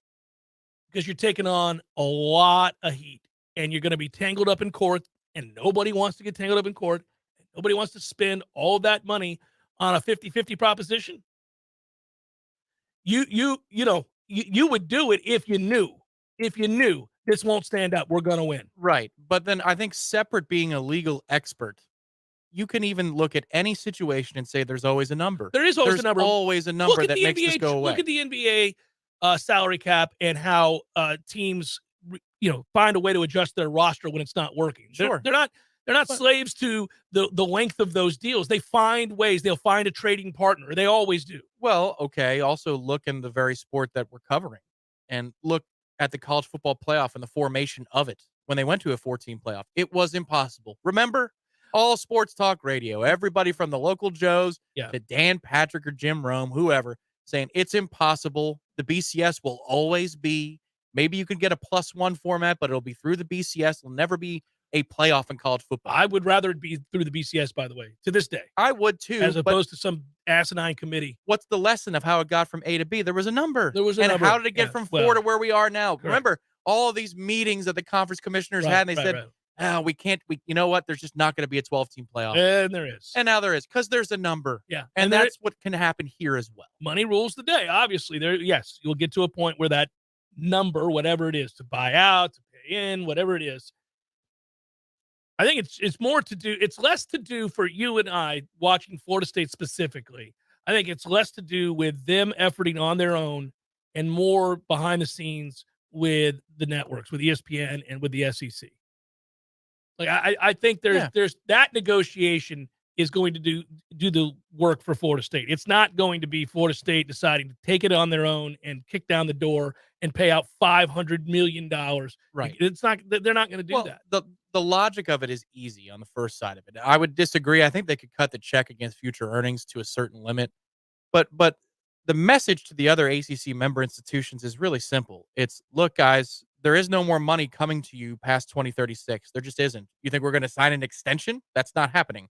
So would you rather get a chunk of money now and go find yourself your next chapter in your athletic department's future? Would you want to set that course earlier and take some money now? Or do you want to ride this thing out and be difficult the whole time, knowing that the clock is going to strike midnight in 2036 for you, Boston College, and you, Duke? And maybe they could play chicken with you at that point. Well, they are. And they would right now. They're getting paid. That's where the hard part comes in. But the logic of this is very easy. But at some point for Florida State, independent of what Duke says or Boston College says, there's going to be a number that everybody says, well, I mean, if you would do it for $400 million, and that would be your payout. I think we would have already known that number. I feel like it's not there yet. It's too much. It's too high right now. I'd say it's much higher than $400 million. I think it's over $500 million right now. And the thing is, I don't really know. We've all assumed. So again, to get that money is not hard. Like you could get somebody to loan you that money and pay it off over 25 years. You could do that. And I mean those things happen all the time. It's not unheard of for universities to borrow huge sums of money for projects and anything else that they want to do. So you could get that money. You just need to know what it is. But I don't, we had this sense, or it seems to me somehow the number $300 million got introduced at one time. And I think that was out of thin air. I don't think anybody knows, like, why was that the number? I never understood that because, again, I didn't either. The number for Oklahoma and Texas was 50 for 1 year. $50 million for 1 year. But they didn't have a grant of rights situation. They did. Yeah, no, but not to 2036. No, but what I'm saying is, okay, so for 1 year of their grant of rights, essentially, this is what they're paying. Yes. Is 50. So I'm setting 50 as the benchmark per year left. And that's why I looked at 2026 and said 10 more years, 10 times 50, $500 million. That's the price. That's why I thought at that point, if you're going to negotiate a 10-year settlement, you give a lump sum. It's like getting the money from the lottery. Right. You give less. So it's probably around 400 at 2026. But again, I think that's palatable at that point. Well, but we don't know that. This is purely my guess. Right. I think that's speculative. Right. Yeah. Because they looked at 120 and laughed at the board meeting. I would laugh at 122. I mean, that's no money for them. But 400 million, Tom, is a lot of money. I don't know that. But by 2026, I think the desperation threshold plus the time remaining on the contract, I think 10 years becomes, it's just a nice little sweet spot as a worst case. It's an all-consuming thing, too. It's so frustrating to have that over your head as you enter into this season full of enthusiasm and excitement. I mean, this is as excited we've been about a football season in forever. More than last year. We were eager last year because we knew there was an opportunity. We were also anxious. We were anxious and nervous because we could have seen a very good football coach get fired. I mean, that like the knowledge that guy's good, but sometimes that's not enough. Sometimes good isn't enough. Sometimes love isn't enough, as they say. Things happen. People break up that love each other. It happens. So it's the crux of Independence Day with yeah. Jeff Goldblum's character. So these things happen, right? And I'm sitting there looking at Norvell. I've had private conversations with Norvell. I've watched his interactions on and off the field with his players, and we're all in agreement, those of us who've been out there, that's a good football coach. And in my head, I'm going, man, that good football coach is having a hell of a hard time getting traction for a lot of reasons. And, at that time, Tom, what hurt was the idea that he's a good football coach. He just may not be good enough because guys that are good enough would have found a way to get traction. They would have found a way. Yeah. That's just the great ones do, right? So he could be good, maybe not great. And so we were sitting there thinking, oh, no, I don't want to have to start over. It's in nobody's interest to start over. You just fall further back. One step up, two steps back. You can't do that. And so we went into last year going, you better win, man. I need you to. We thought they could, but we thought also you got to, because, man, if on the heels of 5-7, if he had gone 6-6, you're not getting anybody to come here. No, you're not. And this is the thing, too, that when, 10 years from now, when you look back at this era, wherever it goes from this point, you would say that Mike Norvell was extended because ... the transfer portal. Like, I don't care. His use and his selling of this program and his, I don't care where Florida State is ranked year over year in these first few in transfer portal class rankings. I don't care. Like, some places have them 1 or 2. Some places might have them 8. What I do know is, effectively speaking, the reason that we're in a position to where we are attractive to high school recruits is because the transfer portal has been the bridge to get us there. Without question. Thank God that it existed. It always comes down to this. It's just like when you hear people say, it's the economy, stupid. Like, here you go again, right? Here you go. This is true. Wins. However you get them. That's all it is. That's all it is. Those transfer portal players led to them winning games. Those wins opened the eyes of recruits who wouldn't give Florida State the time of day. And couldn't because of the pandemic. They couldn't form the relationships. Right. It was just, are you going to win some games? I could have told everybody until I was blue in the face, that's a really good coach. He's having a hard time for very valid reasons. These are the reasons. Nobody cares. Nobody cares. Win some damn games, dude. And he did. And it certainly helped that not only did they win games, but look at how it happened. They won the biggest game they had to win to start the season. They got momentum on a national stage. They watched, everybody saw them beat LSU. LSU goes on to win the West. That resonates. People look back and go, damn, FSU beat that team. And that team beat Alabama. So you're like, okay, that's a real team they got down there. They gloss over, forget about the 3 straight losses because we won 6 straight to end it. So when you won early, when you lost middle, and when you won again mattered greatly. They could not have planned that any better because you also sweep your rivals and you beat one of their asses 45-3 in prime time. I mean, that's scored the game-winning touchdown on the first drive. As you like to say, the game-winning catch happened very early. Now, roll credits. So all of that happened, and you got huge momentum. And the players you brought in, they got better. That's the other thing. The transfer portal guys that got here that they've had recently, they've come in and elevated their status. These are guys that might have been good football players, but nobody really knew. Let's be honest. Unless you're a diehard, there weren't a lot of people out there talking about, they got Keir Thomas. How about that? We did, but people around the country didn't. Sure. Well, that dude was a game changer, very quietly. He was steady as they become. He was a great player, great player for this team. You have the situation with Jermaine. A kid coming from Georgia has to be a good athlete, has to have the body type, has to have all those things. But, he's passed over at Georgia. He can't crack the starting lineup. Comes here, he's the best player on our team for a year, or one of 2 or 3 of the best players on the team. Certainly a game changer. Probably back on campus right now. Well, he loves this place, and he gets drafted in the first round, and that's another feather in your cap because now you got people getting drafted in the first round. They're like, all right. So all of it happens, and now you look at this offseason, what they've done with the transfer portal yet again, and it culminates in Keon Coleman, where you have a difference maker of that status leaving Michigan State, which has a great collective and all the money that they could possibly throw at these kids, and yet he comes here. So, again, kudos to the Battle's End. Kudos to Mike Norvell. Kudos to where this program's going.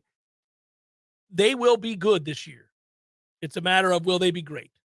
They will be good. They're not going to be bad. They're going to be good. Can they be great? And then we have to define our terms that great. Is great 11-1? Is great 12-0 only? Is great 10-2? Well, depends on what are the two. Well, and also you can say now with conviction that they are good on the trail. In the state of Florida, they are good. But can they be great? Can they be great on the trail? Can they win enough battles in the Southeast against big-name programs in order to close on a top 5 or a top 7 class that you can fortify with the portal, but you've got to make high school a centerpiece in a way this year that you haven't in years past. But they've already come so far. My number one concern going all the way back to the beginning was, I'm looking at this staff. I don't see a whole lot of Florida ties. No. You know? Well, you did There elevate. wasn't a Sertan on the staff. Right, You know, that and you now say, there is, That guy's yeah. a killer Yeah. in South Florida. We didn't have one of those. Then the pandemic happens, and I'm thinking, are they going to be set back too far? But the portal helped bridge one part to the next. And now that people can believe it because they've seen it, now they think, well, this guy was awesome to begin with, but now I'll go back and see him again. Because you know what? They're good. That program's good. Well, they're really good, and they're going to be exciting because, you know, it's one thing to be really good on defense and win games 21-14 or something like that. Man, they're going to beat people's asses this year. They got an offense that's going to be a top 10 in the country. It's exciting. And if you come stumbling in here with that average-ass defense of yours, if you're Virginia Tech or whatever, you're going to get boat raced because your offense is garbage. You're going to get boat raced. So there's going to be some moments where their heads are turned by Florida State's numbers on offense in terms of the scores. And so yes, they're going to gain more momentum. I hate that all of that is offset by a constant nagging feeling like we're falling further behind while we win right now. And that is the argument about the conference. That's what I'm talking about. Like, okay, we could go 10-2, 11-1, could win the ACC, but another year here is another year you fall further behind with all the money that is being made by those in the SEC and the Big Ten. All that he can focus on right now is the commodity, the economy of winning games. The more you do, you just got to keep winning. The more you do, the more irreplaceable you are, the more others you fancy are. you. Yes. Yeah. I fancy Florida State. I do. They've hit the gym. Look at them. Look at turn it around. I didn't know that was possible. Turned it around. Are they using Trim Spa? I hope it's the Bama table, Tom. I hope it's the Bama table. I don't really care how you look good, just as long as you do.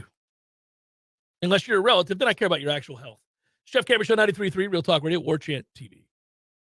Wooden Glass has been taking care of families since 1945. Experienced, reliable professionals who offer only the best, like Wooden's top-of-the-line bath enclosures. Eye-catching storefronts are a specialty at Wooden Glass, and they provide precise installation. Wooden Glass, Tallahassee's first family in glass. Online at woodenglass.com. Call 850-222-5781. Power Mill Training Academy equips motivated athletes focused on baseball and softball with the specific tools to reach their true potential. Now, you'll read that if you go to their website, but I'm here to tell you that, look, whether it's your daughter wanting to play softball, your son wants to play baseball, or maybe they just want to have fun and get the most out of their abilities, and that's where Power Mill comes into play. They've got coaches and camps that teach for every level of play for your son or your daughter. To learn more, go to PowerMillSports.com. Hey, this is your stomach speaking. It's time to eat again. We met deadlines and closed out the workday like a boss. The last thing you want to do is cook dinner. Even worse, pick up any fast food garbage. We need something good, something local. We need FoodiesTakeout.com. An all-star lineup of local spots like Smitty's Tap House, El Jalisco, Jerry's Cafe, Hangar 38, Metro Deli, and more. It's so easy. Just choose pickup or delivery, and let's eat the good stuff. I'm growling already. Visit FoodiesTakeout.com. Honey, I just got a text from Dave. He wants us to come over for a barbecue. What's our excuse for not going? Oh, no need for an excuse anymore because Dave got a new girl from Hearth and Patio. Oh, thank goodness. Dave, we will be happy to join y'all this weekend, and congrats on the new grill from Hearth and Patio. My wife said she would bring potato salad.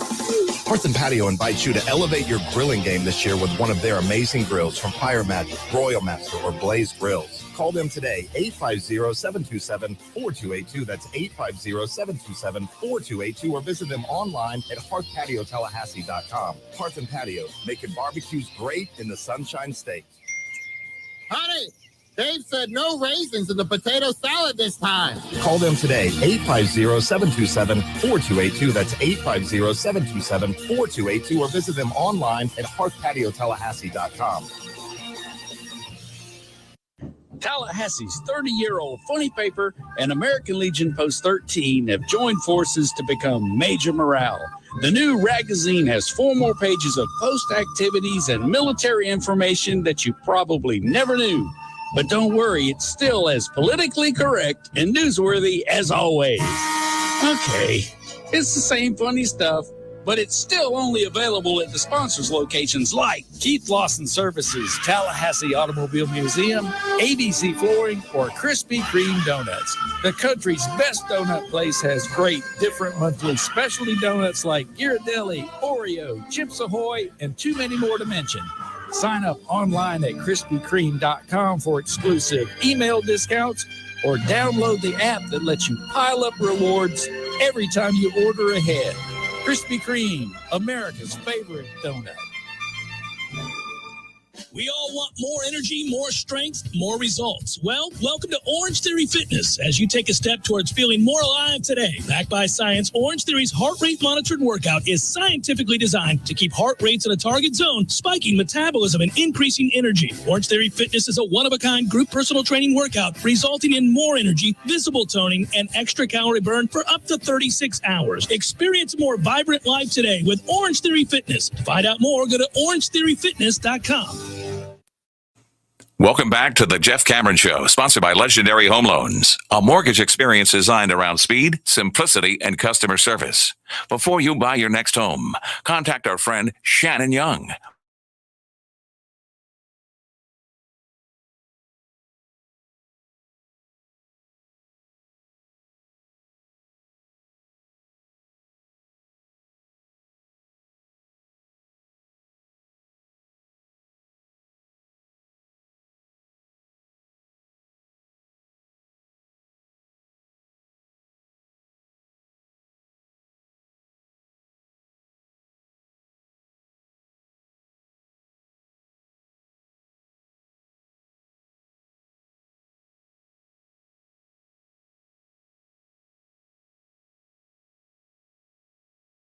Three, two, one. Now they can. Wish you guys could have heard that bumper. It's great. There you go. It was great. James B., that's funny. I hope Storms builds up Nicholson. His arms look small to me, but maybe it was just the video. You do what I do, James B. Yeah, James is not having it. No, I do the same thing. I look at guys, I'm like, don't have to get a little bit bigger there, Hoss. But he is a freshman. And he is, no, he's built bigger than you think. I know what you're talking about with that video, but all these kids, when they first come in, we have such high hopes that they can play right away. And if you're judging on that, yeah, he's a little small. A little small. Got some time. He said he aspires to be 225. He is not listed currently that I see. I'll take a look on the roster. I think it looked like he was 215, 210. It looked like 205 to me, but that's a video, man. I wasn't in the room. Yeah. That's not fair. You got to be in the room. Those stripes were slimming on that polo. You know what he needs? He needs him some delicious Zaxby's. Get you a signature sandwich. Towers above the others. Quite literally. Size and deliciousness. That's right. Extra large hand-breaded filet, 3 thick-cut pickled chips on a split-top bun. With the delicious Zax sauce or spicy Zax sauce. That's right. No mayo. Get that crap out of here. I like mayonnaise, but I don't have to have it when I've got the Zax sauce. Your Tallahassee Zaxby is a proud Golden Chief booster for 18 years. There you go. Official listing for Nicholson is 6'3", 215 on the roster page. 216? 215, 6'3". If he's 6'3", that could be. I think that's right. Be I think that's right. I was guessing 215. If he can cover, it'll be okay. Even though he's a little bit smaller. Well, he'll get bigger, though. He's got the body type. He's going to get bigger. But if he can cover, that Gant role is just open. Somebody's for the taking. Hard to think a true freshman is going to be out there in meaningful minutes. I just early this year, anyhow. It's a tough ask. It is a very tough ask. One camp, he wasn't here for spring, but there is opportunity. Oh, Lord knows, there's way too much opportunity. And by the way, that leads me to something else. We were talking about all the good the staff has done and the adjustments that have been made. Make or break year on defense, guys. Make or break year on defense. I'm rooting for Adam Fuller for several reasons. First of all, he's the defense coordinator at Florida State. I'd like to see the defense play well. So I'm rooting for him selfishly because I'd like the defense to be good. Secondly, I like him. I like him personally. I think he's an interesting guy to talk to. I've had several long conversations with him. He knows a ton, obviously, about the game. It's not an X's and O's problem. But, it doesn't really matter if I like him or if he's a great guy and a wonderful father. It doesn't matter how much football he knows. What matters is, are we good on defense? Are we good on defense? Can you translate what you know and get your kids to perform? That's all it is. That's all it ever is. It's not personal unless it becomes personal, and then I'll tell you that. But it's not. This has to be about results this year. He's got to have it because this is a program that is ready to take a step into the realm of championship aspirations. Like, this is where you're trying now to become elite. And nobody's got time or not much more time to figure some things out there. Now, I'll just tell you this. I think there will be more changes on this staff. I think one of those changes will happen on defense after this year. Doesn't necessarily have to be the coordinator. I think somebody else will be gone too. It could very well be. I think two people could be. Oh boy, here we go. Is one retiring? No. Okay. All right. Right. No. Glad he's around because he's doing a good job. I'm rooting for him. He may retire. I hope not, but he may retire. There's no excuse this year for a lot of reasons, but number one would be the defensive line's better. If you've got a good defensive line, everybody is made to look better. Perhaps even better than they are in reality, in a vacuum. But that defensive line is worlds improved, especially the interior. A little worrisome at defensive end, a little bit. But if they stay relatively healthy, you could lose a guy or two as long as it's not the wrong guy. Your linebackers should automatically look like they've gotten better in the offseason, just like your secondary. We said this about Jordan Travis in the offense. If you got receivers who could win a one-on-one, Jordan may not have improved at all.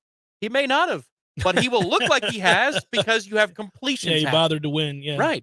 You bothered to win one-on-one matchups and move the chains and score touchdowns. Go back to what we were saying when a certain offense coordinator was here and now is a head coach in the Pac-12. But what we were saying was, you don't have to like that guy necessarily or think that he's good for the program long-term. I know this. He schemed a hell of a lot of one-on-one matchups, and that's all a coordinator can do is scheme one. You're never going – well, I shouldn't say never. You're rarely, if ever, going to scheme one-on-none. It doesn't happen. It's a defensive breakdown if it does. So the best you can hope for is one-on-one matchups, and he schemed them all year long, and nobody could win.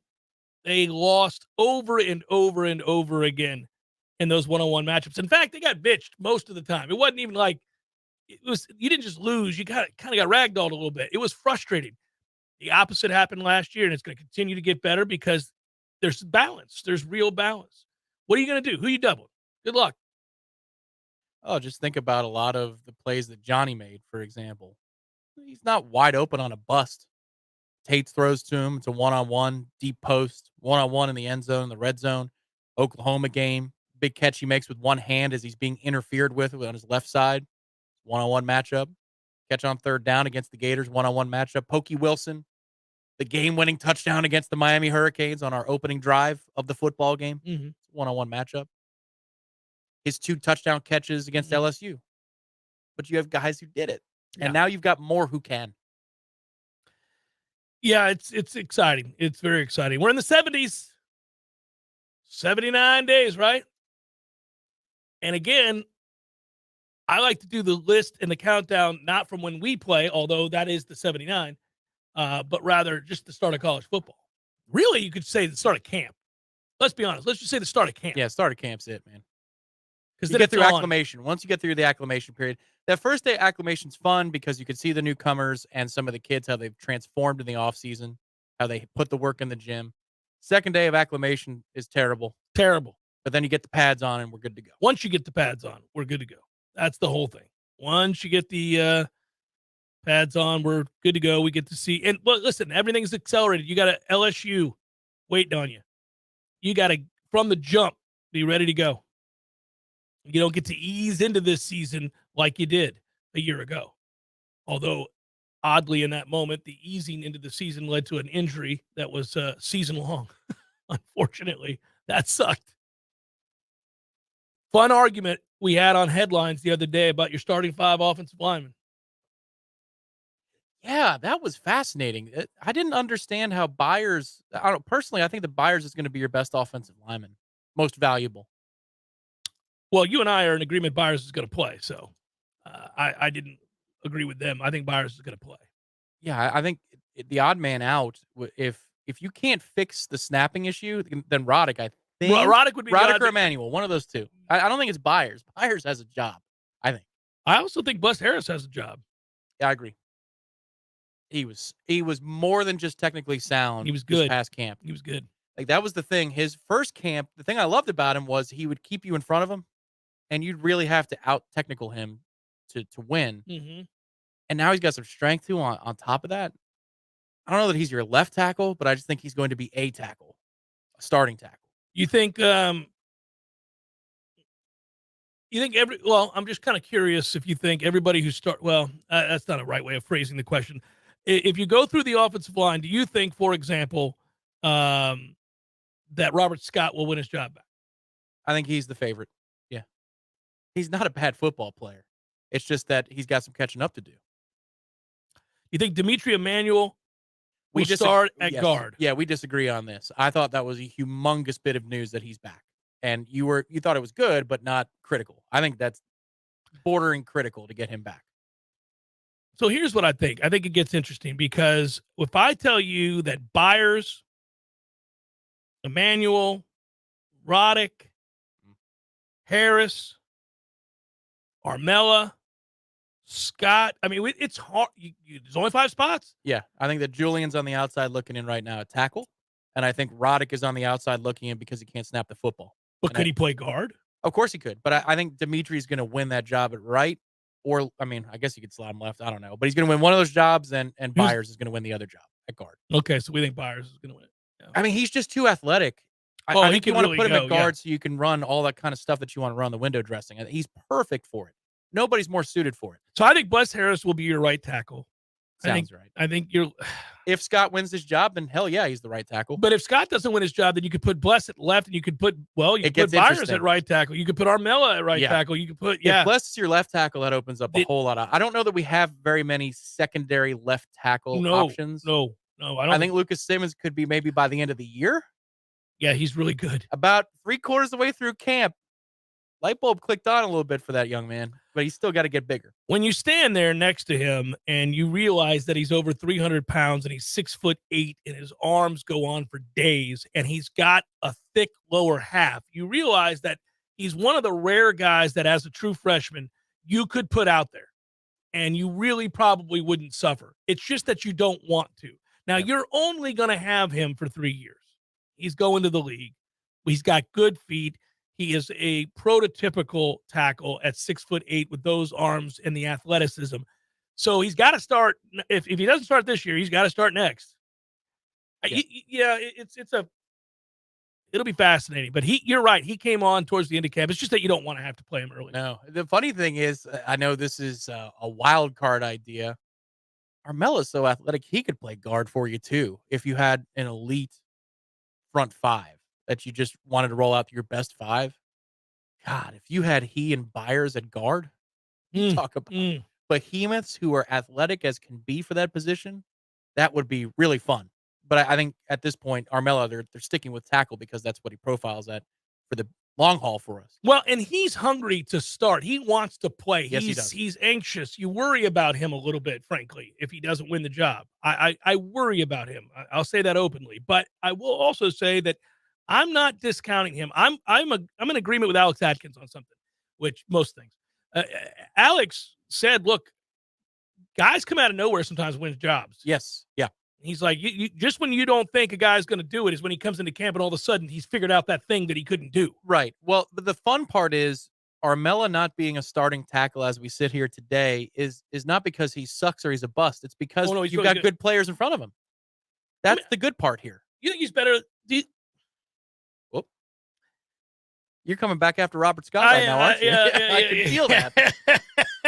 Do you think Armella's better than Robert Scott? I think is what you're about to ask. Yeah. Not right now. No. He's getting closer. Oh, he's getting closer. I think it was very helpful that he didn't miss camp and that the other guy did. And Robert Scott's not a bad football player. He's just not a great football player. He's just what he is. We'll see what he is now that he's back. I like Robert Scott, man. He's a good kid.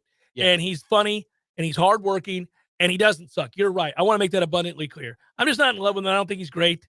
And I think there's some more athletic potential at that tackle position. You're right. They haven't won the job yet. I don't know that Armella at this point, at my personal watching of him, he's not as consistent as Robert is. He's not. When he gets beat, it is unholy. And you go, what in the world? Son? Yeah. But the fall could prove different. Let's see. It could. You know? And that's where the guard stuff is fun because I think, and Ira can correct me if we do a video on this as we, meet out the top 25. But I think in his mind, it sounds like it would be Roddick and Emmanuel as your starting guards and Byers is on the outside looking in. I think from your eyes, and you tell me if I'm wrong, it's Byers and Roddick as your starting guards and Dimitri might be on the outside looking in. And for me, I think it's Byers and Dimitri and Roddick is the third man out. I might remove Roddick. I would really love to get him out there, and he didn't transfer here to not to play. Correct. But they said, even in his newcomer interview, right out the gate, what are you playing? Well, guard and center. They really want to work in the middle. Yeah, they know. They need to get better there, larger. Well, and he is. I'd play him probably over, well, first of all, I'm not starting like Darius Washington does not come into this conversation. He's not in our top 40. He's just, but he's a guy that you can, he helps you. Somebody goes down, you need to put him in, that's fine. But he's not on that. I think Byers is too athletic to not play. I like Roddick's size a lot. If he can't win the starting center position, I would really think strongly about starting him at guard. I think Bless Harris has to play at one of the tackles.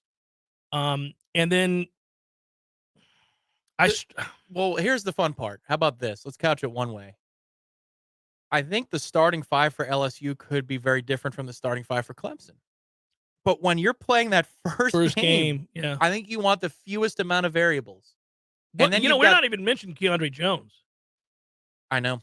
And he made my top 40 and Darius Washington did not, for example. But I think in short yardage and goal line, Keandre's got to be on the field. Well, he's a giant. He's 335 pounds. And he moves smart as a whip. Too. Yeah, man. We forgot. We're not even talking about him. He's just not. I don't know if he's quick enough to.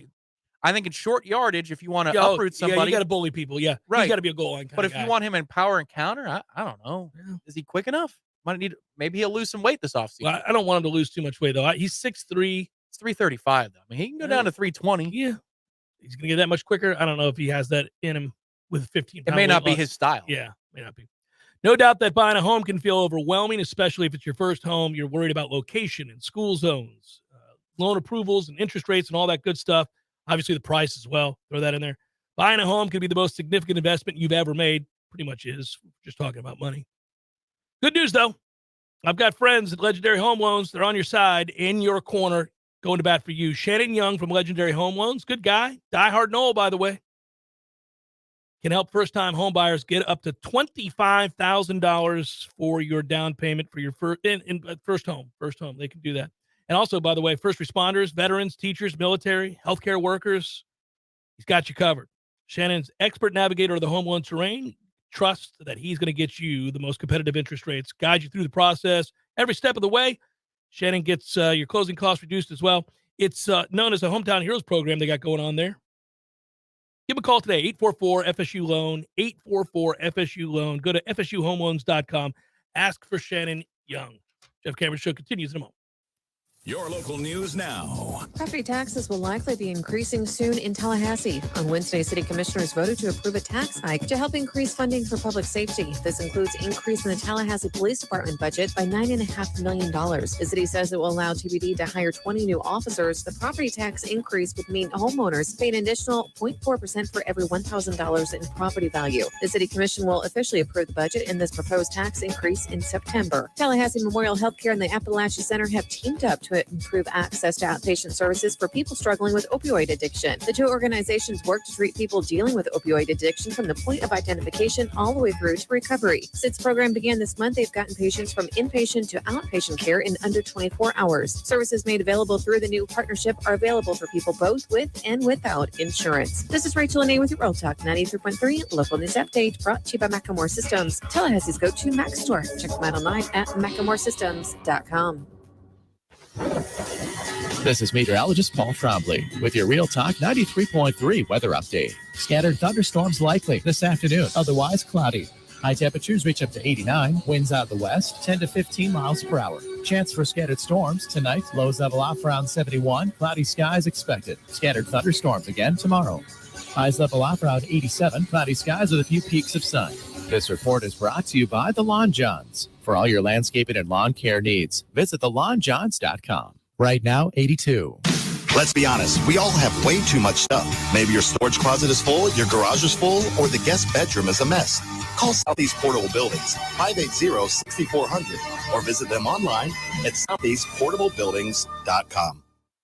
Here's a tip to keep it cool from E&B Heating and Air. Your outdoor unit works better if it's clean and clear of debris. Plants, grass, weeds, and trees can reduce performance, raising your power bill. Visit ENBHeatAndAir.com to get a free quote today. My man Eddie. Jeff, what's happening, dude? Bears eating people all over the place. I read another article today. It's the third one in the last month of somebody getting mauled to death by a bear. Man, bears have their own space. Well, you got to let them have that. You do. You got to stay clear of bears, is what you're saying? Yes. I got a question for you. Here you go. If you had to be mauled to death, eaten alive by any animal in the world, which would you choose to eat you alive? Ooh, I think maybe I'd want, I don't know, longevity time, a mouse. Just a slow burn. Slow burn. This thing just finished the pinky. It's been a month. I could go to work. I could still do my thing. I could probably live 30 years. I thought you were going to say great white because it'd be quick, or a grizzly. We went with mouse. Yeah, mouse. Okay. Mouse it is. Gordo's bringing the flavor and flair of Cuban food to Tallahassee since 1996. The Jeff Cameron Show is a production of the Warchant.com Multimedia Network. Check out Warchant.com today for the latest news inside Florida State athletics. That's Warchant.com. Now.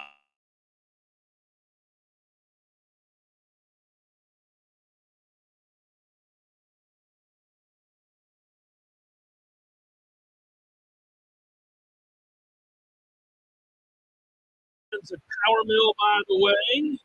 Offering the final segment of the week. Always probables. Cue it up, good sir. It's time for, how you say, with the pitching, probables?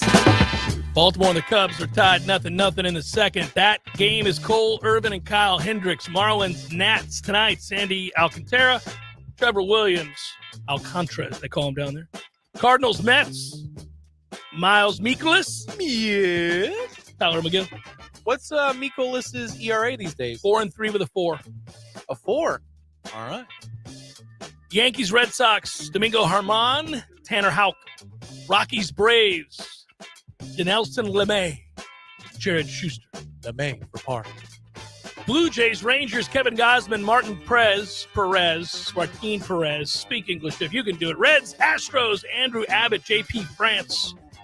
Angels, Royals, Patrick Sandoval, Brady Singer, Tigers, Twins, TBD, Joe Ryan. Pirates, Brewers, battle for first place in the Central.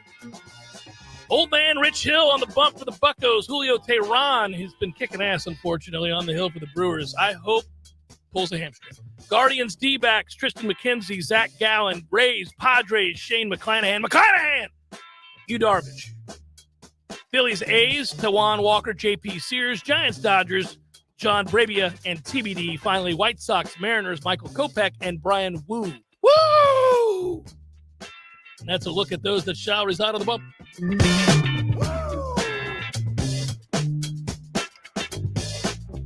We got like mere seconds, right? What do we got? 90 seconds. Doing anything fun this weekend? I know you're playing some golf. Weather permitting. Yeah. I'm not going to get trench foot. So if we got a problem in the morning, I'm calling it. Zyler, yes. NC State had an elite linebacker. Also, you're welcome for the show. Thanks for listening to the program. That goes for all of you on the radio, You're in the welcome. chat. We really do appreciate it. It's nice. It's a fun show. Libations Friday. Tell your friends about it. Tell your friends. JCS in general. Wildly popular. We're going to grow it. And I actually think Tom and I do have some more plans for some other stuff podcast-wise. So We do. I think once we get on the other side of the fireworks, we'll be making Ready our to- own fireworks. ready to lock it in. Yeah. Get back to some bellying up, some other things like that. It'll be good. I throw it out there. I've got keen interest in doing just It's been that. a 2-year layoff, hasn't That's it? ridiculous. Yeah. So we got to get What's back. the first topic going to be? I don't know. It'll strike me, and I'll call you and let you know. That's how it goes. You set the topic in the first 15 seconds. We don't prep. And No. It's just like, all right, thoughts? Here's what we're gonna do. Do you know they found an ancient? And then you're like, oh, okay. Could be that kind of day. It could be that kind of a day.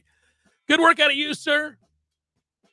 Greatly appreciate all of you. As I said, have a wonderful weekend. Happy Father's Day to everybody out there that's a father. It's an awesome thing. Awesome. The best of things. Peace.